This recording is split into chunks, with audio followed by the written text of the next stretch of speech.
What's up, everybody? Welcome to Kylie and Cole episode 5 after taking a week off because Kylie was busy. She was celebrating birthdays, celebrating anniversary, wedding anniversary. I don't even know where you went. Where did you go? I went to Chattanooga, Tennessee. We went to Chattanooga, Tennessee, which was like a short drive. Well, it was like 8 hours for us to Nice. drive there, but it's a nice little corner of Tennessee, and it's woodsy and mountainous, and it was beautiful. Let's go. So we're going to talk about that. We're going to talk about what was, to me, pretty stressful game between the Chiefs and Vikings. And then we have a quick turnaround because tomorrow, Chiefs are playing the best team that I've ever seen in my entire life, the Denver Broncos. So we're definitely going to talk about that. And if you have questions, super chats, all that, we're going to get to them at the end. And we'll get there. But first... All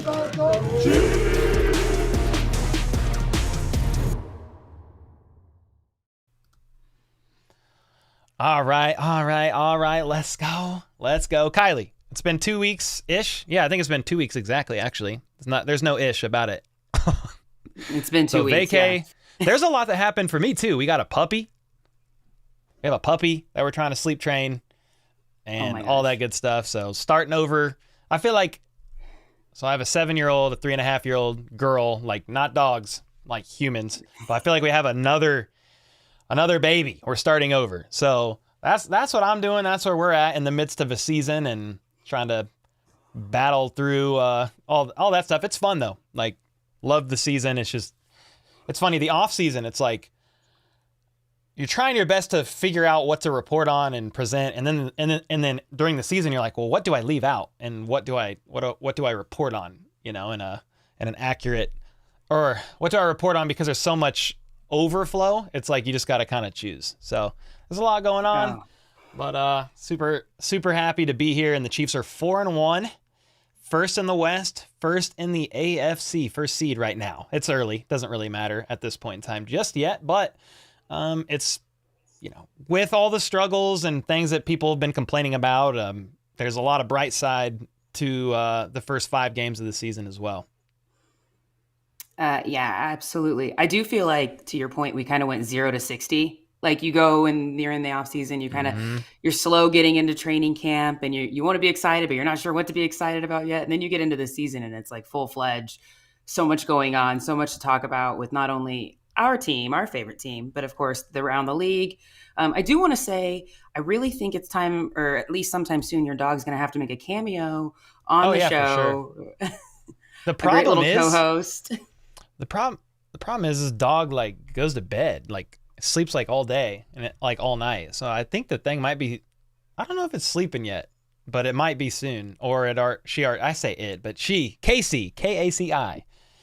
So we'll bring her in on a stream soon. We'll definitely do it. Yeah, bring your dogs to stream day. I'll bring my dog, and we'll just have fire. Yeah, just sit him here. Let's go. Yeah, he sleeps a lot too, though, so it might not be very entertaining. They'll just sleep in the corner, but it'll be good. Let's go. So you had vacation. We took that week off, and then it was Chiefs, Vikings. So you went on a voyage before the Chiefs had their own little voyage. So what was the coolest thing you saw in Tennessee? Is there anything football related that you guys saw, or did you just go? I saw you like hiking and stuff. Yeah, that was kind of it. We wanted to go somewhere where there were hiking trails, something that had a little bit of like an urban feel, but also you could get outside the city and do some things. So we chose Chattanooga. It's a little different because it's like the tail end of like the Appalachian Mountains. So it's very pretty through there. The drive itself was really pretty. The food was crazy. That was, I hate to say that was my favorite part, but honestly it was, guys. I mean, it was like fried hush puppies, and then they like twice fry everything, all their wings. Yeah, I came back like 10 pounds heavier, but it was totally worth it. Okay. So we just ate a lot of fried chicken and a lot of hush puppies and like fried catfish. My husband's really into catfish and fried fish. So it was right up our alley. Like I said, we got some time away. It was also his birthday. So wanted to do something that was still a little bit chill, but something that we could still celebrate him on. So we did take our own little voyage to Tennessee and came back in one piece, had a safe trip. So that's always something you hope for, and got right back into the swing of things with football. Got right back in and came right here. When did you guys get back? Saturday? We got back late Friday night, and Okay. And then then all the games we did happened. family thing. Yeah, all the games There happened. you We did go. family things on Saturday to celebrate his birthday, and then Sunday I was just strung out on football because those 8:30 games you get started. So I would literally like you wake up, brush your teeth, and you're like football, and then and then I had like a lunch break, and then I just did football. So by 9 Yeah. o'clock, my eyes were like bloodshot. I was just like, how long have I been watching football? Hour 12 now. But it's Yeah, great though. I mean, that it's was a good. fun. It was a full day. I mean, what was it? Bills Jags early in the morning. Was it Bills Jags? Yeah, Bills Yeah, Jags. Jags won, right? They did. It That was a feels like really it was like interesting fourth it's like a quarter. decade ago. Feels like. But yeah, so you had that game. You had some fun noon games. I'm trying to remember who I watched. I watched a noon game right before the Chiefs went at 3:25, but I watched one of those. Ravens and Steelers was who I watched, but I think the Yep. Dolphins also played. I mean, there Yep. were a lot of games, but the games that were in my viewing area. Yeah. So I think we probably had the same. I think we had the same too. So what do you think of the Chiefs and Vikings game? How did you feel about that? And yeah, let's just jump right into it. Let's jump right in. I mean, I think walking away, I felt a little skittish about the Kelsey injury. There's no way around that. Obviously, Oh we've gosh, I already was seen him. terrified. It was terrifying, and of course, we saw him run back out on the field and do only what Travis Kelsey or Patrick Mahomes can do, and come back and just I think he did like 45 yards on that drive. He came back in and 5 targets and scored a touchdown. So a little relief after seeing that, but you still, I mean, this is a second injury this season, so walking away from this game, there's a little bit concern. Are the injuries becoming more and more? I know it was self-inflicted with that being, well, turf-inflicted, I should say, because it was more of a turf thing, not so much of him just tripping. But no, I felt like the offense started to hum a little bit more. I felt like anytime they start off with a strong running attack, we do really well. So when they play a more balanced game, when Pacheco is getting the ball in his hands quite a bit and they're running the ball, I mean, that was the first touchdown of the game was Pacheco running that whole drive. He scored a touchdown, and I felt like things were really moving, and it really starts to open things up downfield. Obviously, we had a few drops in the game, so that's still a little bit of a concern. But I really love seeing Justin Rots get involved, even though he had 2 drops. I mean, you can't he's still dusting off the rust, and I think he's trying to get acclimated to the speed of this game of the NFL. So I think I know I want to continue to see him out there. I want to see him get more reps, more targets. Rashee Rice, I mean.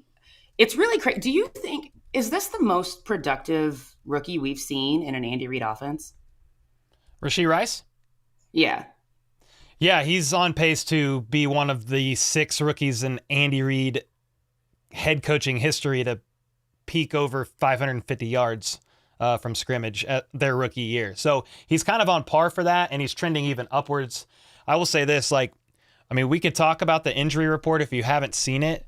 Chiefs Broncos final injury report, because there's only 3 people, and I saw a bunch of people talking in here, and then we can jump back to the game for sure. But so you have Travis Kelsey questionable, all right? Then you have George Karlaftis questionable, and then Tommy Townsend popped up with a left knee injury. He's questionable too. So I would expect them to sign somebody to the practice squad like today, tomorrow, and elevate him. I mean, unless they're just confident that Tommy's good to go and it's fine.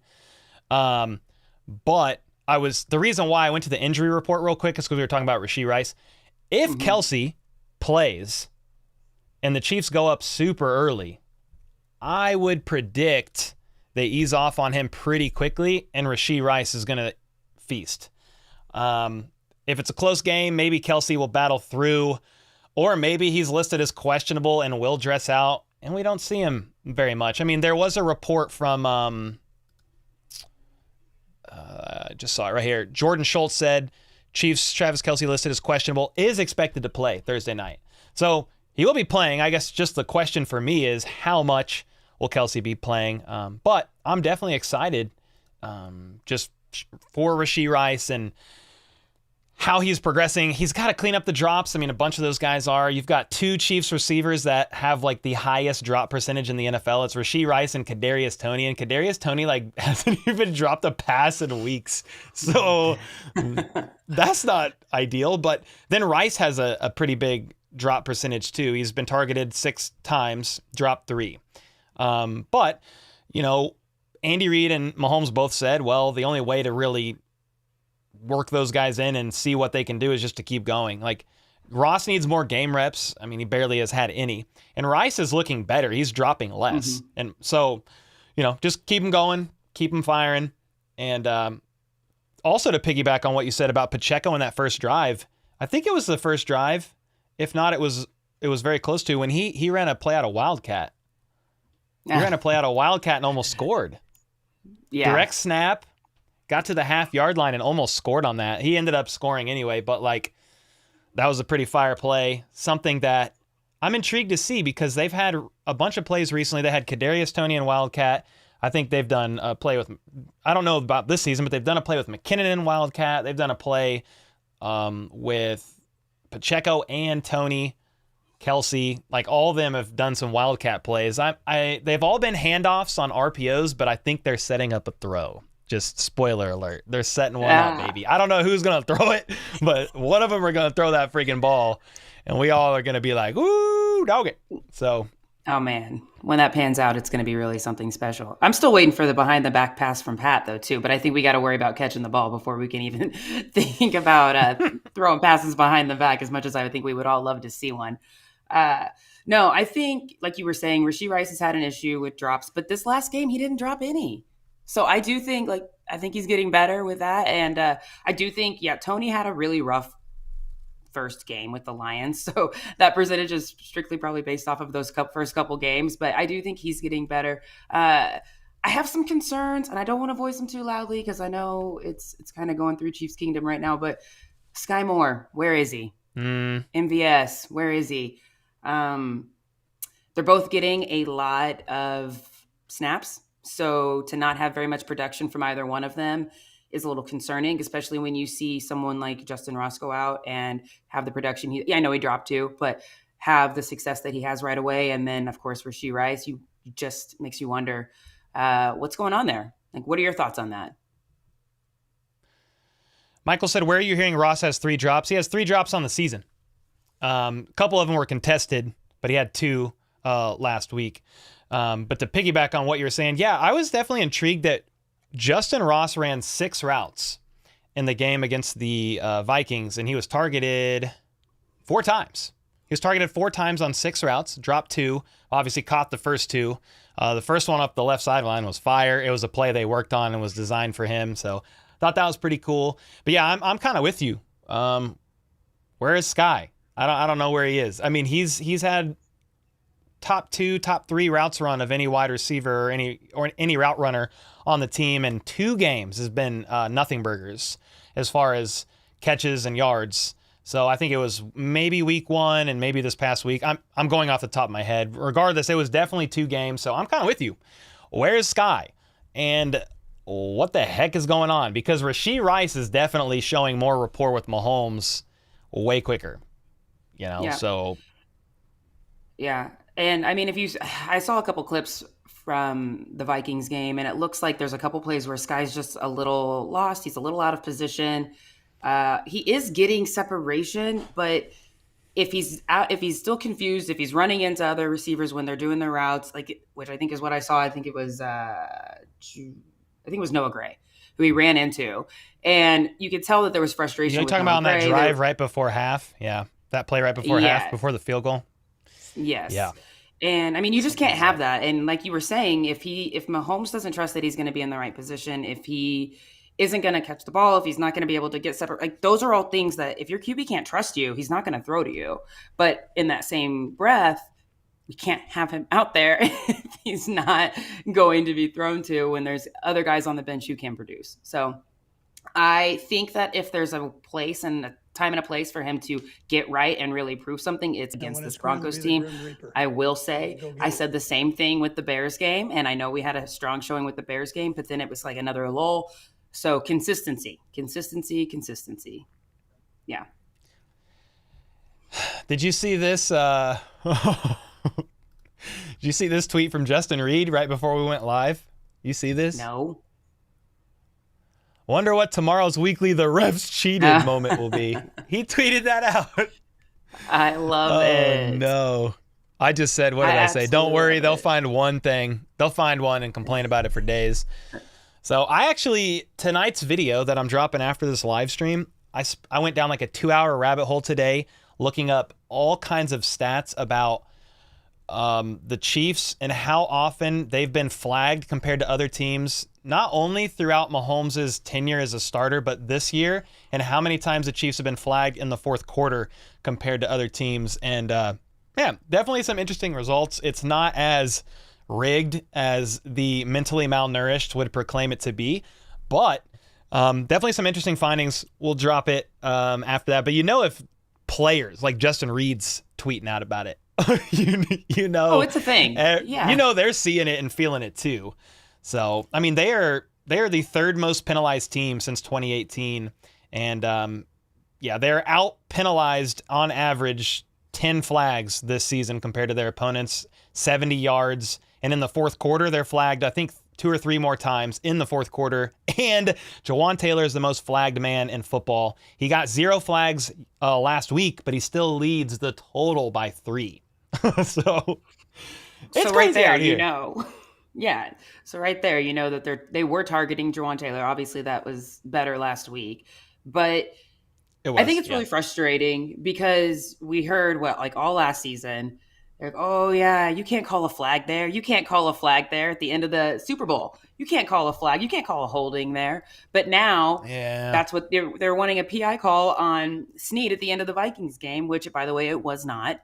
That ball was not catchable, but it's just we're the villains and people want to choose to believe that the refs are helping us, but they don't want it to believe that it's the Chiefs are just a better team, that they're capitalizing on other teams' mistakes, because that is what's happening. I mean, if you want to blame somebody about the Vikings loss, maybe take a look at the coaching and the fact that he didn't have timeouts going into the 2-minute warning. That's poor clock management. Maybe take a look at the fact that there was a fumble early in the game, the very second snap of the game, they fumbled the ball. So there's other things. Yes, Cole. I think it was the first snap, but yeah, regardless, it was it was a lot. And I will say, I mean, we've talked about it on my stream, but like Snead, I believe should have got flagged for taking his helmet off, but it was turnover on downs. It would have backed the Chiefs up half the distance to the goal, and they still would have had the ball. So I don't think it changes the outcome of the game. I think they missed a flag there, but I can't flag them. I can't do anything about it. So there's nothing I can do. I think they missed it. I think Snead was taking his helmet off to talk to them, and they were like, "Yo, put your helmet back on." He was like, "All right."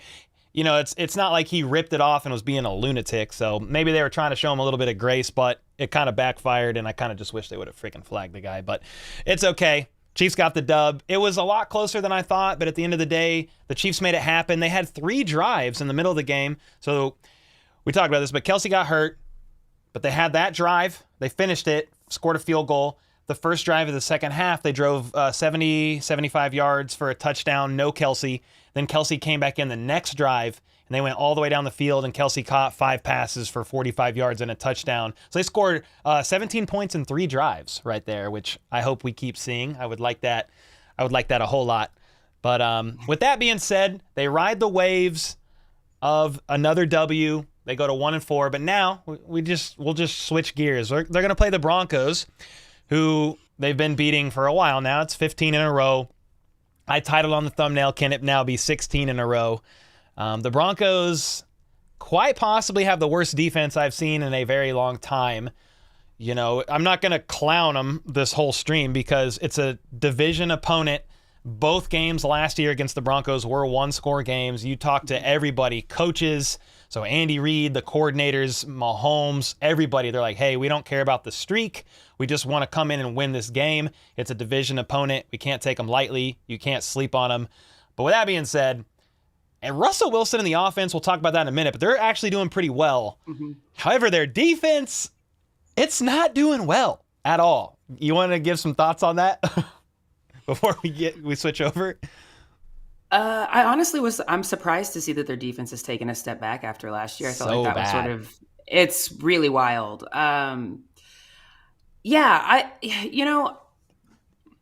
they've allowed like what 450 total yards per game, I think is what they're averaging right now. Like it's really ridiculous. They've got the Dolphins put up 70 points on them, which I get. The Dolphins have a high power offense, but then you see the Jets go up and put 30 points on, like Zach Wilson and the Jets put up 30 points on him. So it's interesting. They do have, I believe they have like 12 sacks on the season, which, believe it or not, the Chiefs only have 13. Now, granted, the Chiefs defense is, in my opinion, a top 5 defense. I don't know if that's statistically that's where they're at, but in my opinion, they're a top 5 defense. A lot of that is credit to the secondary. But it's just an interesting thought thinking that, okay, well, they have one less sack than we do.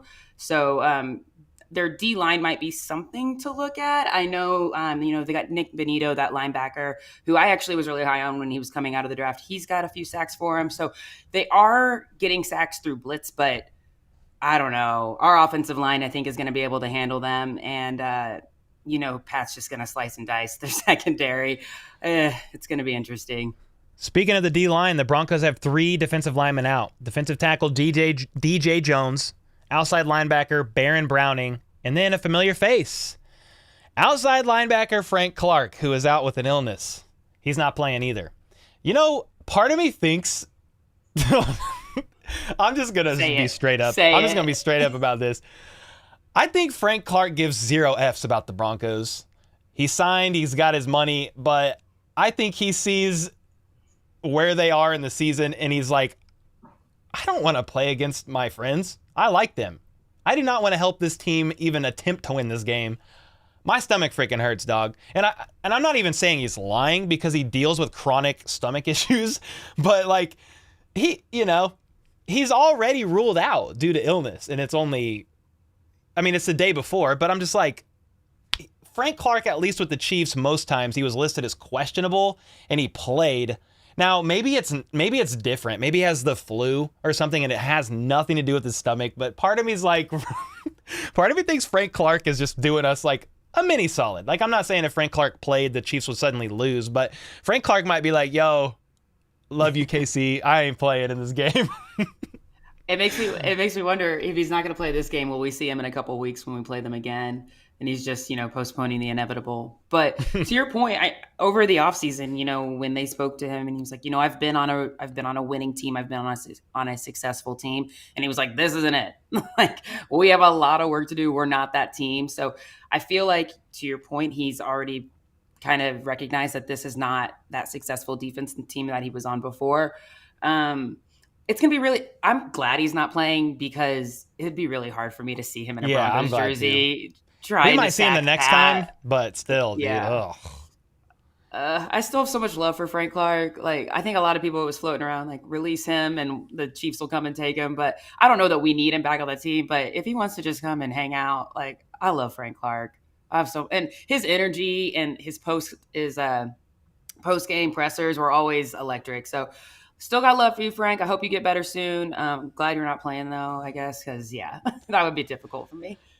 What do you think about Patrick Mahomes and the offense against a team that is doing so bad? I mean, the Broncos have given up the most everything, the most completions, the most yards, the most points per game. They've allowed like the highest passer rating to wide receivers, one of the highest passer ratings in the league to tight ends. They've allowed I don't have my notes pulled up, but I think it's something crazy like an average of 187 point something rushing yards per game. I mean, their defense it's been pretty bad. So what do you think about regarding Patrick Mahomes and a team that is still, in some ways, still trying to find their receiver room identity? They're trying to find the identity of their receiver room, I think. And how do you feel like this could be for that room in a positive way going against a team that is really struggling? I mean, aside from Pat Surtain, PS2, like he's a dog, he's one of the greats on that team. I mean, not one of the greats like ever, but like one of the best cornerbacks out there right now. And what are your thoughts on that, considering how bad it's been for the Broncos and then the Chiefs on a bounce back or, building momentum from last week? Yeah. I hope it's like the Bears game where we can be comfortable and they get out to a really early lead and they keep a lead and they keep their foot on their neck and they just really play a complete 4 quarters. Being that it's a divisional game, that it's the Broncos, I think I would be lying if I said I'm not worried that it's going to be a 3-point game. I do think that they're going to come out quick, and I think they're going to come out running the ball. I think we're going to see maybe a little bit Pacheco, but I could see us seeing a lot of CEH this game, depending on how quick we do get off to a running start. I also think that this is a really great opportunity for people like Justin Ross and more Rishi Rice and some of these guys who haven't maybe been given a lot of targets to kind of get more involved. I hope that we see more from Sky Moore. I hope that we see him get a little bit more comfortable, build his confidence, maybe get these routes corrected and straightened out. I do think that they kind of learned their lesson. If you remember last game or last year, we played them and I think we went up 27-0, and then they came back and tied, and it ended up being a close game. And I was like, how did we blow that lead? So I think there's a little bit to be learned from that game last season. And I don't think that Andy's going to make those same mistakes again. So I think that the team's going to come. I think it's going to be a high scoring game. I don't think that they're going to let up at any time. But it's just a matter of, can our defense contain the little bit of light that their offense has started to see? So I know you were asking about our offense to their defense, but I think it's going to be good. I think it's a great opportunity to get right and hopefully string a couple get right games together. I know we have the Chargers coming after them, so it'll be tough, but I'm excited. Brett, Broncos, Chargers, Broncos, I think is the order of our next game. It is. I'm just like, God bless, dude. Come on now. To go back to what you were saying real quick, you mentioned something about the D-line not stringing up a ton of sacks so far right now. And, yeah, that is interesting to me at the moment because Chris Jones sat week 1. I get it. But he's been back. They miss a Minihue, man. I know we don't even know what he looks like, but what he looks like altogether because he played in the preseason, but remember, Chris Jones was holding out. So he returns next week at a pivotal time to face the Chargers. We're going to need him. But George Karlaftis, I'm a little intrigued to see how this is going to go because George Karlaftis is questionable with the hamstring injury, and he did not look right in the game. People are like, where is George Karlaftis? Before that game, he had the sixth most pressures of all defensive ends in the NFL. Been a little quiet. So now you're going to have Malik Herring in there again. You're going to have Chris Jones. But George isn't 100%. Amenahue's not back. You're going to have to blitz a little bit to get some pressure because, dude, Kirk Cousins had some clean pockets when the Chiefs rushed 4. Yeah. I'm over here what is going on? And I think, yeah. So my struggle is, though, Russell Wilson. Sorry, I was going to go back to the Vikings game, but I was like, we're done talking about that. But Russell Wilson's been really good against the blitz this year. No interceptions, 2 touchdowns, and 104 passer rating against the blitz. So I'm like, does Spags want to unleash, everybody and potentially, cost something, a chunk play or an explosive play? I don't know that he's going to have a choice. With the banged up D-line right now and Noah Minihue, I think Chris Jones is off the injury report now. I didn't see him on there, but he was dealing with a bit of a groin issue. Is he still on there? I didn't see him on there. No, he's officially off. I mean, he was on there for 2 weeks and still played and everything. But, yeah, so that's going to be an interesting thing for me to watch. I have no real issues or doubts or concerns about the Chiefs secondary. I think they're going to hold it down. But I am a bit concerned about the D-line being able to get to Russell Wilson. I hope they can do it without a lot of blitz help, but if they got to do it, all right, you just got to, you roll the dice. It's chess. You got to gamble a little bit. One other thing, Nick Bolton slated to return. I think that's going to be helpful, so I'm definitely excited about that. I think Drew Tranquill has played incredible in Bolton's absence. Thank God Dude, thank God, because if we would have had Darius Harris, I don't know who was going to go, talking about last year, who would really fill that. So it's just thank God for Drew Tranquill, quite possibly one of the best offseason signings that the Chiefs made. We definitely see your super chats, everybody. We're going to get to them in about 5, maybe 10 minutes, and we'll spend the last 10 minutes of the show talking about that and answering your questions. So appreciate y'all.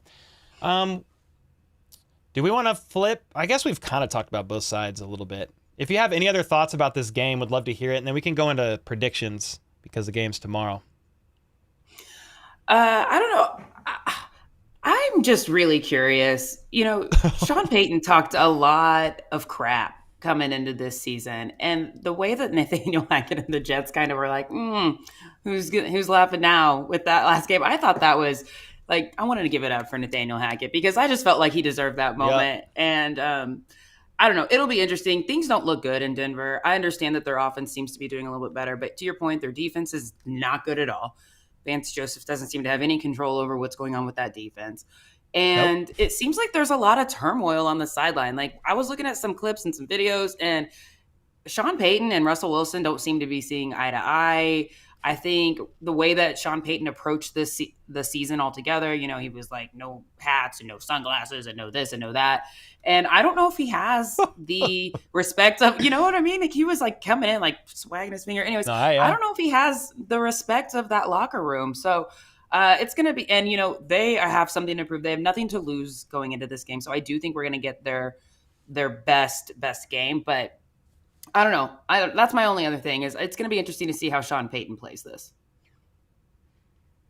Yep, I'm intrigued. I will say this, hats off to Russell Wilson. He's playing much better this year. I think he has 11 touchdowns and 2 interceptions on the season and more passing yards than Mahomes. Mahomes has 10 touchdowns and 4 interceptions. Again, these stats aren't everything. I understand Mahomes is dealing with a new wide receiver room. Meanwhile, dude, if you would put Jerry Jeudy and Cortland Sutton, like give them to Mahomes, I mean, it's a wrap. So, I mean, I understand he's struggling. Kelsey missed week 1, wasn't really right completely for week 2 against the Jags, and then got hurt again, and he's battling through the ankle injury. So he blamed it on him being effing old. I don't know if you heard his podcast today. I did. He said, I think it's because I'm effing old. So thought that was funny.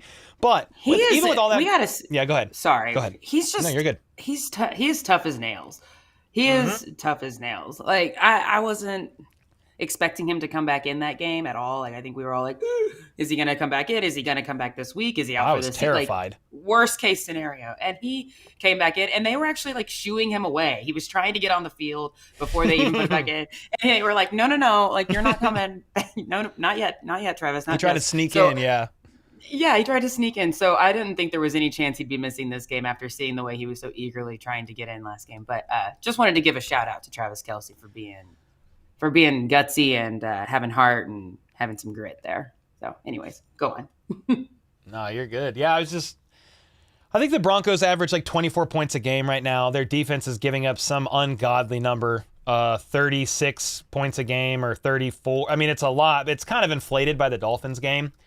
On the flip side, the Chiefs defense is averaging 16 points allowed per game, and the Chiefs offense, they're like 25.6 points per game right now. However, they kneeled out 2 games at the opponent's goal line. If they would have scored a touchdown there, like they definitely could have, it's 28 point something points per game. It's about 5th best in the NFL. So I'm not like, even through all the injuries with Kelsey, the receivers kind of stalling, and we're over here going, what the frick is going on? They're still playing pretty well, top 5, top 7 in most categories in the offense. However, they can kind of do that because the Chiefs defense, this is the best defense right now statistically of the Mahomes era. So definitely excited about that. With that being said, I'll just give my prediction and then would love to hear your thoughts about it too. There's plenty of people that the Chiefs need to pay attention to and worry about. Ultimately, though, I think the defense is too good.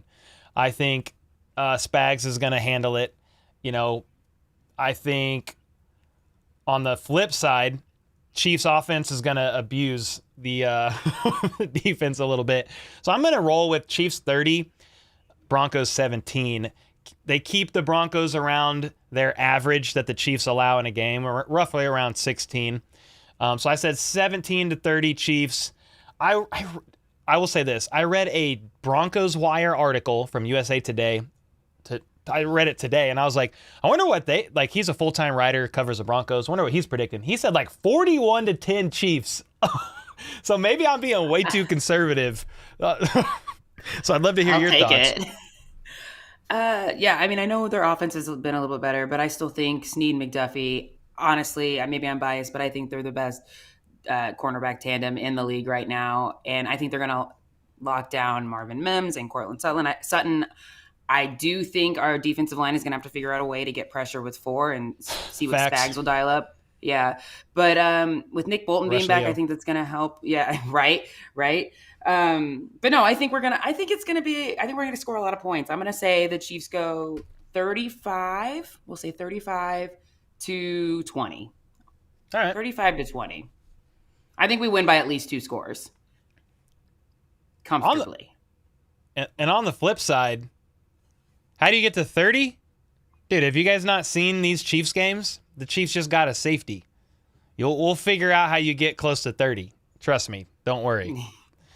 Again, my predictions are never spot on either, but like I just get close. I'm basically predicting you can get to 30. You can get to 30 with 4 touchdowns and a safety. You can get to 30 with there's a couple other ways you could do it too. You can get there. Anyway, my predictions are always like ballpark. I'm like, I just think they're going to score around this. The Broncos are going to score around this, and it'll be approximately this much. But here's the thing, like last year, I mean, the Broncos weren't really playing well either. And the Chiefs and Broncos were 1-score games. The Chargers were 1-score games. The Raiders was a 1-score game, first game. And then when they shipped Carr off or they made him quit or whatever happened there at the end, the Chiefs beat the brakes off him. But like, I just don't know how this game's going to go because it's a divisional game. I would think the Chiefs win, and they win pretty dominantly. I hope like tomorrow night I'm streaming, calling the game, we're drinking beer and just laughing and having fun because there's no stress. But every time I think that's going to happen, they go up 17-0 against the Jets. And I was so stressed that whole entire game after that.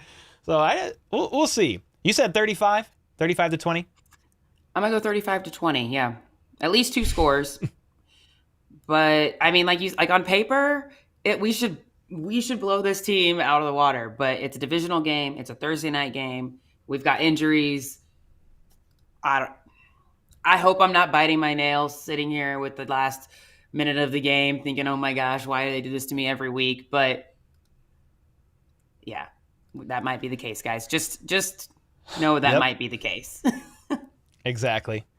Well, let's spend the last 10-ish minutes interacting with chat, look at a couple super chats, and kind of go from there. We had Reeps with the 5 gifted, Race Fan with the gifted. Appreciate y'all. Steven with the 4 months said, let's freaking go. How about them Chiefs? Everything Weather with the 5 said, hey, Cole and Kylie, I think tomorrow will be wild for the Chiefs.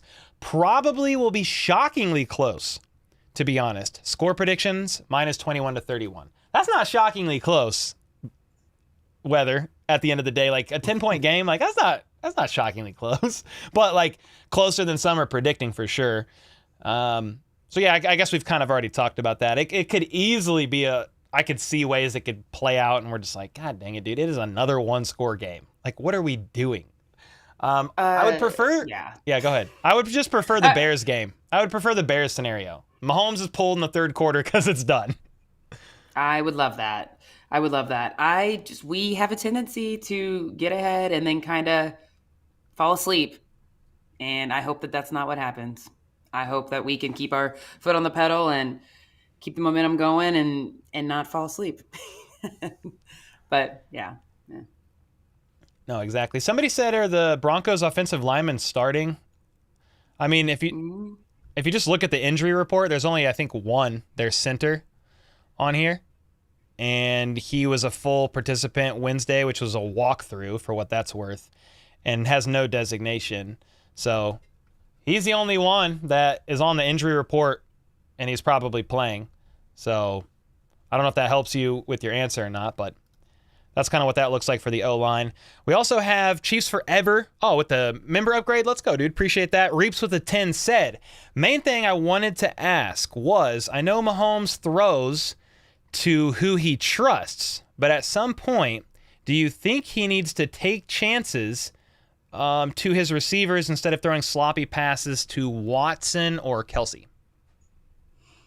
I mean, obviously, I would love to see him get more trust in Justin Ross and Rashee Rice and even Sky Moore to where he's confident in throwing to them rather than forcing it to Kelsey or Watson.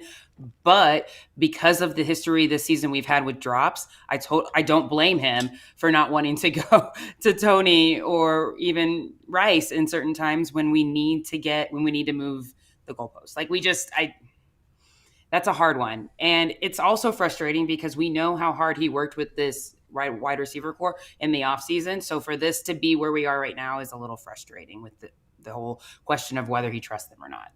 What do you think? Actually, this is a side note, but I saw somebody talk about the Chiefs' new wide receiver coach. I'm trying to remember his name off the top of my head, and it's escaping me. Is it Embry? It's escaping. I don't know his. Yeah, but he's never been I don't think he's ever been a wide receiver coach before, and he's never played in the pros. So some people are saying that there could be a bit of a struggle there just with because of the wide receiver coach, which we don't think about often because they have Matt Nagy and Andy Reid. Like, I don't know how big of a deal that really is at the end of the day, but I thought it was worth noting. As far as like the ugly passes to Kelce and Watson, I mean, there's been a couple for sure to each, but he's trying to give his playmakers a chance, man, and they're the guys that have come up the biggest. So I don't even fault him in some respect. Like, he's giving a shot to his playmakers, and that's what he has always been pretty consistent about doing. Think of the AFC Championship game against the Bengals, overtime, third down, or it was third or fourth down, and Mahomes threw one up to Tyreek Hill, and it got knifed out of his hands and picked off, and then the Bengals drove down and kicked a field goal. I was at that game. But, like, at the end of the game, they said, why'd you do that? And he's like, I was giving my shot to my best guy, and I will stand by that every time. So that's kind of his mindset. And for right or wrong, for better or worse, it is what it is. There was a lot of people critiquing a play early in the Vikings game. I think it was on their first drive that they scored, maybe. It was on a scoring drive. Noah Gray was wide open in the intermediate. Travis Kelce, though, was one-on-one. Mahomes took a shot. It was 1st and 10. He took a shot, and Kelce almost came down with it, and probably 6 or 7 out of 10 times does. And people were saying, I don't know, they were just critiquing Mahomes, saying he just made the wrong read. It was an error. So my counter was like, well, if Kelce caught that and it was a touchdown, is it an error? And some were like, well, yeah, he went for the home run instead of the triple. I was like, listen, I don't follow baseball much because it is an inferior sport and it's not close. However, if a player hits a home run, who the hell is going to be mad that he didn't hit a triple? Give me a freaking break. Are you kidding me? If Kelce would have caught that and it was a touchdown, ain't nobody going, Noah Gray was wide open on the check down. No, that's not going to happen. So I guess my point is, and I know I sound a little salty, but like they ended up, it's not a big deal because they drove down the field, they moved the chains, and they scored a touchdown on that drive. So it doesn't really matter. But I'm like, are we really nitpicking Mahomes actually taking shots down the field and given a chance for his playmakers to make plays? I mean, it's not like that was 3rd and 10, Noah Gray's wide open and he ignores him. If it's 3rd and 10 and he does that, that's an issue. So I'm not that bothered by him taking chances down the field. They've been struggling with it. So he did make a couple deep shots down the field. One was a 30-something to Watson, another 20-something to Watson, and then that MVS throw on 4th and 1. Fake fullback dive to Blake Bell or Noah Gray. I think it was Blake Bell. And then he chucks one down the field to MVS, who drew the flag. Yeah. Well, and I mean, he's given plenty of chances to Noah Gray, so I don't think that was any sort of a slight at Noah Gray. I think he was just going for the touchdown and going to a guy who how many touchdowns do they have now together? Didn't he like break a record the other game or You're something? talking about Kelce? Yeah. Well, he scored his 75th career touchdown, postseason and regular, and they have 40-something connects Mahomes and Kelce. I can't remember. I think that was the stat. Yeah. Well, there was like a graphic up. It was like a true love story of Mahomes and Kelce. And I mean, you can't blame him for wanting to go to his best guy every single time, especially in positions when they're in a position to score. But Justin Watson deserves a lot of love. I know that that's not what this is really about here, but I just want to take a second to give Justin Watson some love because he was getting a lot of crap going into the season. And I know he's had a couple drops, but honestly, who hasn't on the offense? But he deserves a lot of flowers for the way that he went up to get that ball, that contested catch in the second half, and then obviously the one where they were like, "Oh, is he out of bounds? Is he inbounds?" He was inbounds, just so we can all be clear on that. But he deserves a ton of credit. He is a guy that is consistent. He's a guy that Mahomes can depend on and count on, and he's a guy that gets a lot of yards in one single play. So credit to him. He has the second most yards per reception out of I had to filter it because some receivers have more yards per reception and caught like one pass. That doesn't really count. So I had to filter it. I think it was like 20% of receivers who have been targeted out of 20% of 99% or 99 targets or something like that. So Justin Watson was in that, and he has the second most yards per reception in the NFL, only behind Marvin Mims Jr., the wide receiver for the Broncos. So, yeah, hats off to Justin Watson. It's only been 10 receptions, but he has been phenomenal and has made play after play. I just think about in the offseason, everybody saying Justin Watson needs to be cut. He doesn't need to make the 53-man roster. He doesn't deserve to be on the roster. He's a special teamer at best. And I'm over here like, okay, but the Chiefs like him, so he's going to make the roster, and he's made plays. Well, I feel like he's proven a lot of people wrong this season. I'm definitely happy for him. And to that, sorry, go ahead. No, you're fine. I was going to say, and to that, how many games or how many times would we come up short if he wasn't on the team? How many game-changing plays has he made throughout the last 5 games? Quite a few. So, Justin Watson, great job. Hey, what do you think of this? What do you think of this comment? Even though he's wearing it's Debo in the profile picture, but he said, as a Broncos fan, I want you to put 40 on us. So we fired Joseph. Our defense is a stacked unit, and it's clear he's holding us back. I mean, I'm fine. I'm fine with the 40 burger, baby. So totally fine with that. Same. We would love it to be that way so that we can sit back and relax and enjoy the game rather than pace and yell and scare my dog. Dude. I was so stressed in the Vikings game. I was more stressed in the Jets game, but the Vikings game, like, they went up 2 scores, but then the whole, like, fourth quarter was like a stress fest. Like, I was like, oh, here we go. Matt Evans, thanks for the 10. Sean with the 20. I didn't want to skip over. Matt, I appreciate the 10, bro. I'm not trying to skip over you too soon, but you didn't say anything. If you want to ask a question or anything next time, make sure to do so, and we'll definitely answer it. Appreciate you, brother. Okay, Sean with the 20. Appreciate you, Sean, as always. What are your thoughts on the Hardman rumors? I don't mind if he clears waivers, but no trade, and mostly as a returner. Also, I missed Kylie's pregame food segment last week. Guys, I love talking about food, so it makes me feel really good. It makes me feel really happy that, Sean, that you missed that, and I will get back to that. I guess I'll go real quick on this Hardman thing. I personally don't feel like he's going to bring any additional value to the room that we have right now.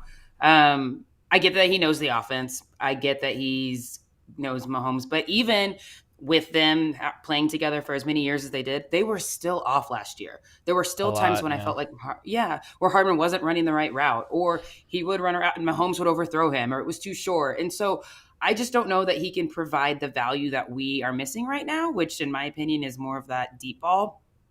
We've got the gadget guy. I feel like he's kind of like Tony in that sense. And I feel like Tony is coming along since the first game. I think he's made some improvement. And then you've got Sky Moore, who's kind of been taking some of those Tony packages as well. So I just don't know that there's a place for him where he's going to really make a difference. Now, as a punt returner, as a kicker, like, yes, totally, absolutely. But I also think that Washington is doing a really good job back there. So I don't know that that's even necessary either. What are your thoughts? Yeah, a couple things. McCole Hardman is a vested vet, so I don't think he'll get released before the trade deadline, but if he did, he wouldn't have to clear waivers. I think the way Hardman disappears from the Jets roster, honestly, is somebody trades for him. I think you could get him for a conditional late-round pick. It wouldn't be much, and he would be so cheap. He'd be like $600,000 because, at least I'm pretty sure it's somewhere around there because of all the dead cap built into his contract this year with the Jets, so the Jets would have to eat that, a lot of it.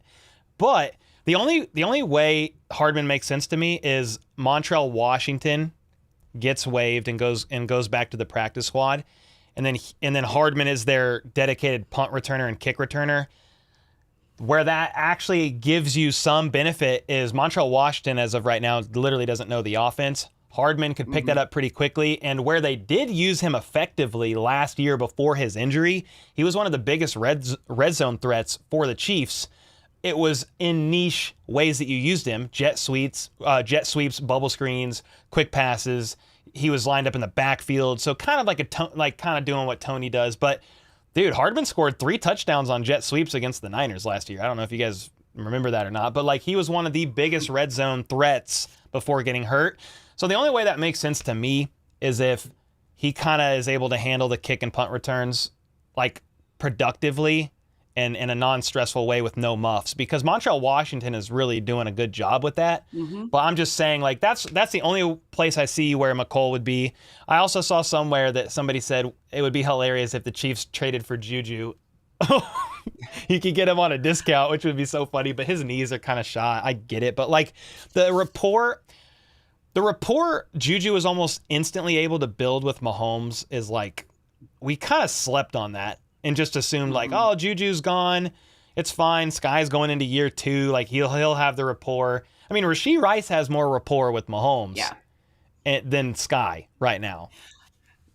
True.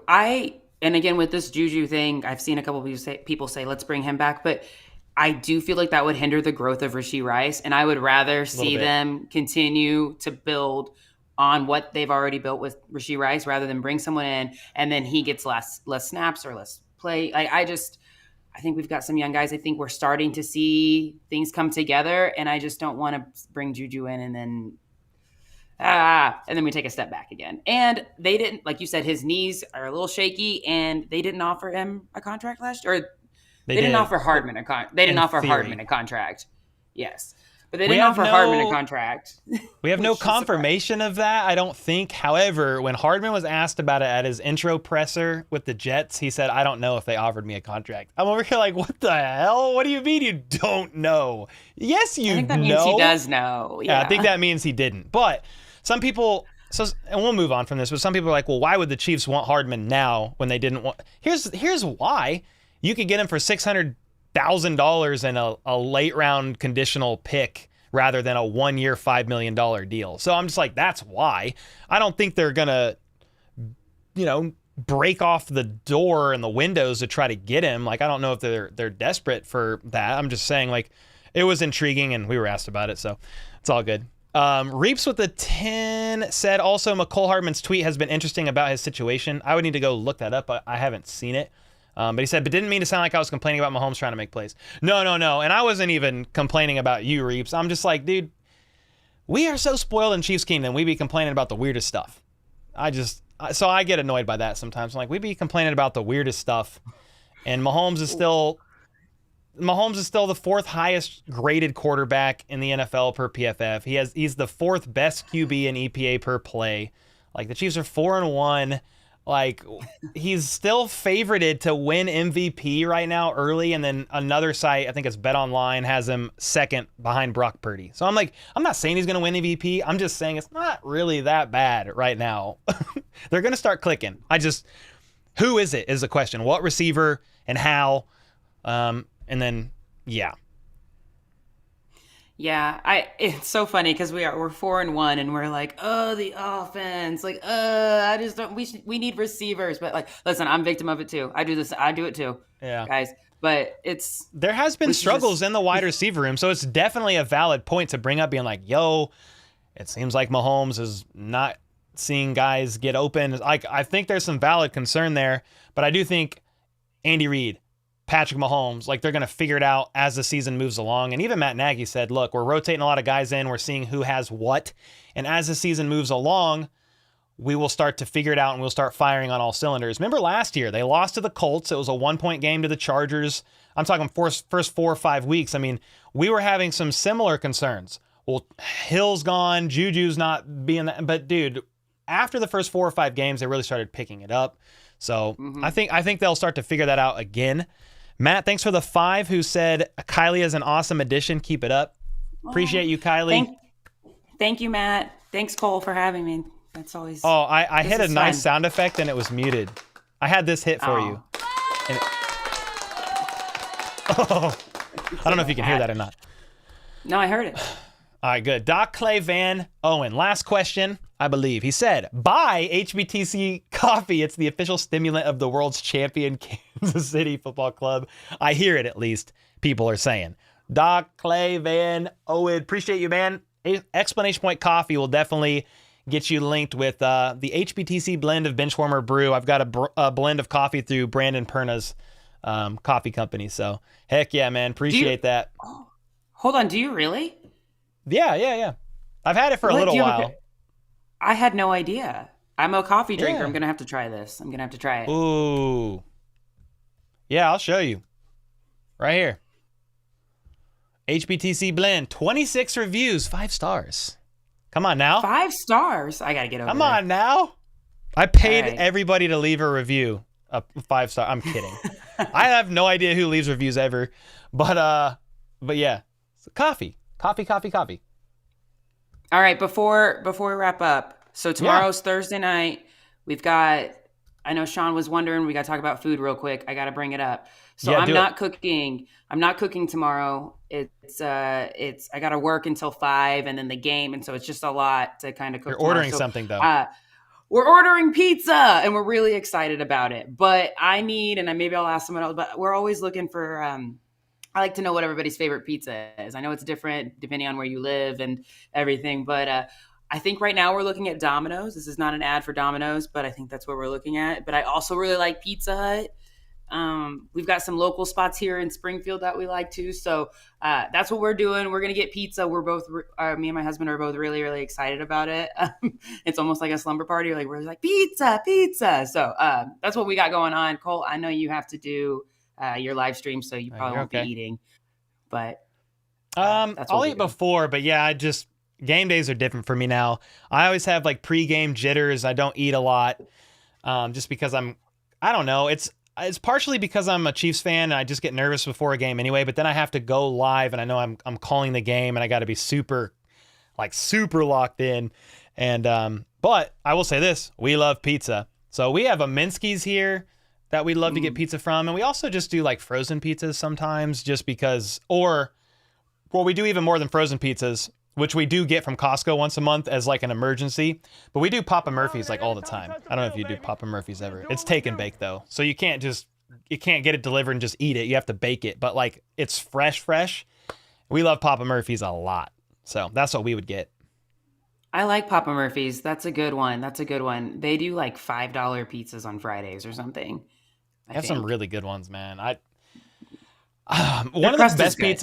One of the best pizzas I've ever had was in Chicago, and I can't find a replication of that. So I will forever miss whatever pizza shop I had in Chicago. Don't even remember the name. It was some local one.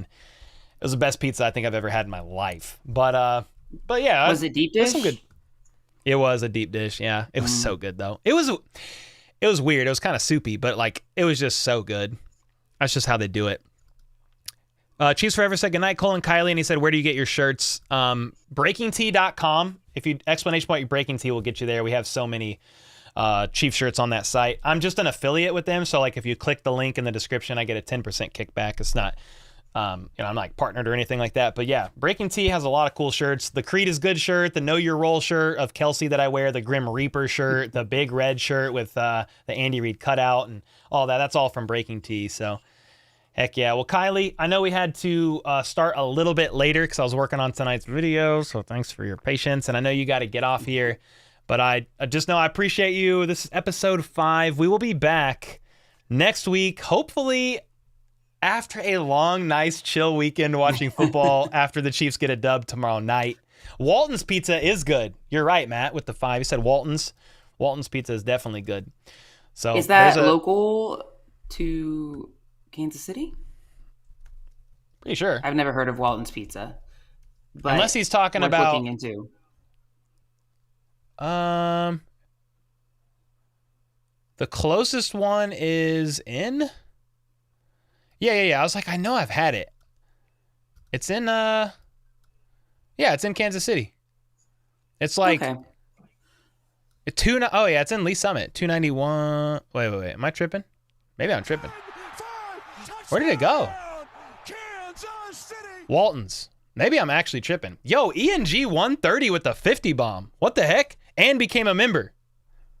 Hey, let's go. Appreciate you, man. No, I don't know where Walton's is. I'm tripping.